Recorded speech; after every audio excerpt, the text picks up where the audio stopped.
பிறப்புக்கும் எல்லா உயிருக்கும் அப்படின்னு சொல்றோம்ல, அது சாதாரண வார்த்தையே கிடையாதுங்க. பிறப்புக்கும் எல்லா உயிருக்கும்னா ஒரு செல் அமீபால இருந்து மிக பிரமாண்டமான டைனோசர் வரைக்கும் சமம் தான்.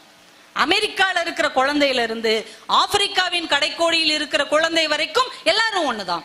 ஒரு நாட்டின் முதல் மனிதனாக இருக்கக்கூடிய பெரிய பதவியில் உள்ளவரும் கடைக்கோடி ஊழியனும் பிறப்பால் ஒன்றுதான் என்கின்ற ஒரு மாபெரும் தத்துவத்தை 2000 ஆண்டுகளுக்கு முன்னால் இந்த மண்ணில் பதிவு செய்தது நம்முடைய வள்ளுவம். பிறப்புக்கும் எல்லா உயிருக்கும். இதை நாம எஸ்டாப்ளிஷ் பண்ணாலே வாழ்க்கையில ஜாதி சண்டை மத சண்டை எதுவுமே வந்திருக்காது இல்லையா? அப்ப நம்ம ஒழுங்கா இலக்கியத்தை உள்வாங்கி கொள்ளவில்லை என்பதுதான் நமக்கு பெரிய வருத்தம். இந்த மண்ணுக்கு ஒரு பெரிய மாண்பு இருக்குதுங்க. இந்த மண் இருக்குல்ல, எதை போட்டாலும் அது மக்க வைத்து விடும். அப்படிதானங்க? இந்த மண்ணுல எதை போட்டாலும் அது மக்க வைத்து விடும். ஆனால் விதை போட்டால் மட்டும் அதற்கு உயிர் கொடுத்து அதை விருட்சமாக வளர்த்து விடும் என்றால் தேவையில்லாததை அழிக்கவும் தேவையில்லானதை வளர்த்து விடவும் செய்யக்கூடிய ஆற்றல் இந்த மண்ணுக்கு இருக்கிறது. அதனாலதான் நாமெல்லாம் மண்ணின் மைந்தர்கள். அந்த மண்ணின் குணத்தோட நம்ம வளரணும்ல. மண்ணுக்குரிய எல்லா குணமும் நமக்குள்ள இருக்கு. நீங்க யோசிச்சு பாருங்க, நம்ம அம்மா மாசமா இருக்கும் போது, கர்ப்பிணியாக இருக்கும்போது அவங்க மசக்கையில சாம்பல் சாப்பிடுவாங்க, மாங்காய் சாப்பிடுவாங்க. ரொம்பவும் ஒரு மாதிரி இருந்துச்சுன்னா மண்ணை தெளிச்சு சாப்பிடுவாங்க. நம்ம முதலில் நமக்கு ஊட்டப்பட்ட உணவு நம்ம அம்மா சாப்பிட்ட மண்ணு தான் என்பதை நாம உணர்ந்து கொள்ள வேண்டும். முதல்ல நமக்குள்ள போனது மண்ணு தான். அதனாலதான் நம்ம குழந்தைய தவழும் போது காம்ப்ளான் சாப்பிட்றதுக்கு முன்னாடி, பூஸ்ட் சாப்பிட்றதுக்கு முன்னாடி இந்த மண்ணை அள்ளி நாம தின்றுருக்கோம். ஏன்னா இது நம்ம கருவறையில் இருக்கும் போதே சாப்பிட்ட டேஸ்ட். நம்ம குழந்தைய பிறந்த வீட்டுல இருந்து புகுந்த வீட்டுல கொண்டு வந்து தொட்டில் கட்டும் போது அங்க இருந்து கொஞ்சம் மண்ணை எடுத்துட்டு வந்து அந்த தொட்டிலோட கட்டி வச்சிருப்பாங்க. ஏன்னா அந்த மண்ணின் வாசனை இந்த குழந்தைக்கு தேவைப்படும் என்பது நம்ம அம்மாவுக்கு தெரியும். நம்ம தவழ்ற வயசுல மண் அள்ளி சாப்பிடுவோம். சைக்கிள் பழகிற வயசுல கீழே டொம்முன்னு விழுந்து இந்த இடத்துல சராய்க்கும். உடனே நம்ம டாக்டரையோ நர்ஸையோ தேட மாட்டோம். கப்புனு இவ்வளவு மண்ணை அள்ளி அந்த காயத்துல ஒட்டிட்டு எங்கள் காயத்தை இந்த மண் ஆற்றும் என்கின்ற உண்மையை அந்த சிறு வயதிலேயே நாம உணர்ந்துருந்தோம். அப்படியே வளர்ந்து வர்ற காலத்துல நமக்கு ஏதாவது ஒரு திறமை இருந்து பக்கத்து வீட்டுக்காரங்க பொறாமப்பட்டாங்கன்னு நம்ம அம்மா என்ன செய்வாங்க, அவங்க காலடி மண் எடுத்து நமக்கு திருஷ்டி சுத்தி போடுவாங்க. அதையும் தாண்டி நமக்கு காய்ச்சல் வந்துருச்சு, உடம்புக்கு முடியலன்னா கோயில்ல போய் வேண்டிக்கிட்டு மண் சோறு சாப்பிடுவாங்க. யாராவது நம்ம குடும்பத்தை சொத்து பிரச்சனையில ஏமாத்திட்டாங்கன்னா அதே மண்ணவாறு தூத்தி சாபம் போடுவாங்க. நம்ம வேற ஊருக்கு பஞ்சத்தின் காரணமா போக வேண்டி இருந்தா பிடி மண் எடுத்து வந்து நம்முடைய குலதெய்வத்தை போகிற எல்லா ஊரிலும் நிர்மாணம் செய்யக்கூடிய ஆற்றல் அந்த மண்ணுக்கு இருக்கிறது. கடைசி காலத்துல சாக கிடக்கும் போது அந்த மனுஷன், அந்த தாத்தா, அந்த கிழமை உசுருக்கு போராடிக்கிட்டு இருப்பான். அந்த ஜீவன் பூமிக்கும் வானுக்குமாக இழுத்து கொண்டே இருக்கும். கூட இருக்கிறவங்க சொல்லுவாங்க, எல்லா பேரம்பேத்தியும் வந்து பால் ஊத்துங்கடா ஊத்துங்கடான்னு. ஊத்த ஊத்த அவர் அப்படியே தான் கிடப்பாரு. ஏன், அவருக்கு திருநெல்வேலி அல்வானா ரொம்ப பிடிக்கும், வாங்கிட்டு வந்து கரைச்சு ஊத்துங்க, அதையும் ஊத்துவாங்க, அப்பையும் அப்படியே தான் கிடப்பாரு. தங்கத்து மேல அந்த மனுஷனுக்கு ஆசையா, தங்கத்தை உரசி ஊத்துங்க, அதையும் ஊத்துவாங்க, அப்பையும் அவர் இழுத்துட்டே தான் இருப்பாரு. துட்டுனா ரொம்ப பேராசை பிடிச்சவையா, துட்டை கரைச்சி ஊத்துங்க, அதையும் உரசி ஊத்துவாங்க, அப்பயும் அந்த கழடு போய் சேராது. கடைசியா ஒருத்தங்க சொல்லுவாங்க, அவன் கடைசியில் சொந்த மண்ணில் தான் சாக வேண்டும் என்று ஆசைப்பட்டான், அந்த சொந்த மண்ணை எடுத்துட்டு வந்து கரைச்சி ஊத்துங்க ஏன்னு சொல்லுவாங்க. சொந்த மண் உள்ளே போனவுடன் அந்த கருவறையில் வாங்கிய மண்ணின் வாசனையை உணர்ந்து அந்த ஜீவன் விண்ணுக்கு போகும் என்றால் பிறப்பிலிருந்து இறப்பு வரை இந்த மண் நம்ம கூடவே வருகிறது.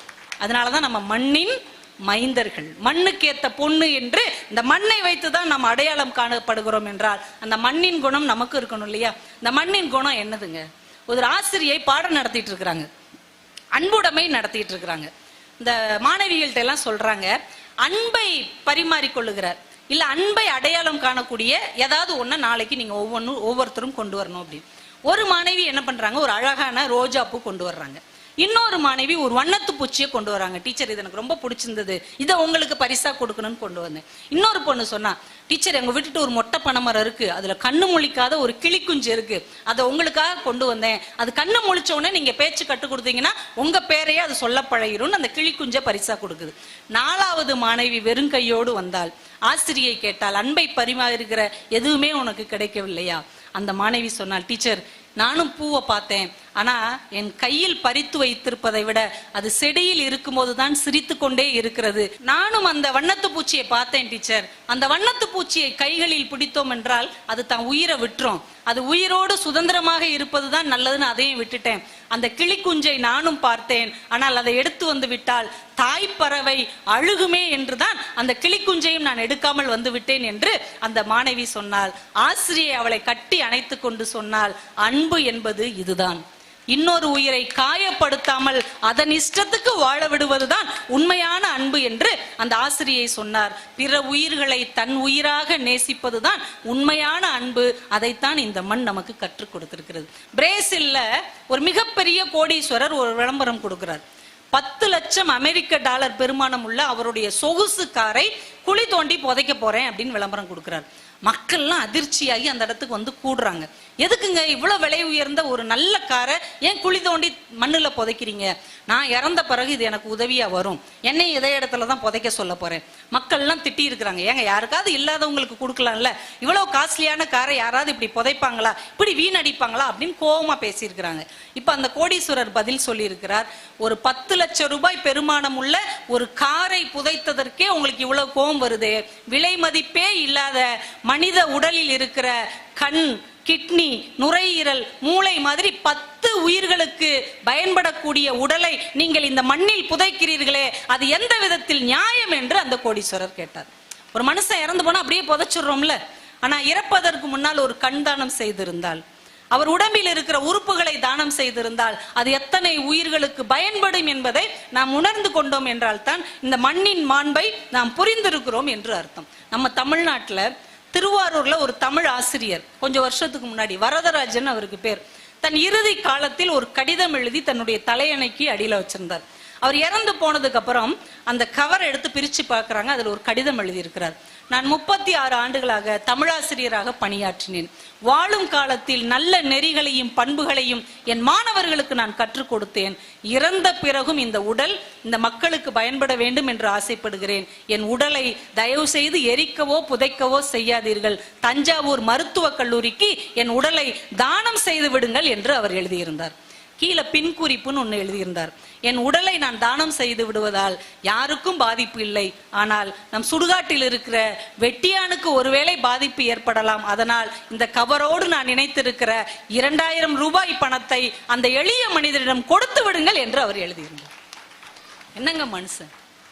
சாகும்போது கூட இன்னொரு உயிருக்கு நன்மை செய்ய வேண்டும் என்று நினைக்கிற மனிதர்கள் தான் உண்மையான மண்ணின் மைந்தர்களாக இருக்க முடியும். என் உடலை நான் தானம் செய்து விடுவதால் யாருக்கும் பாதிப்பு இல்லை.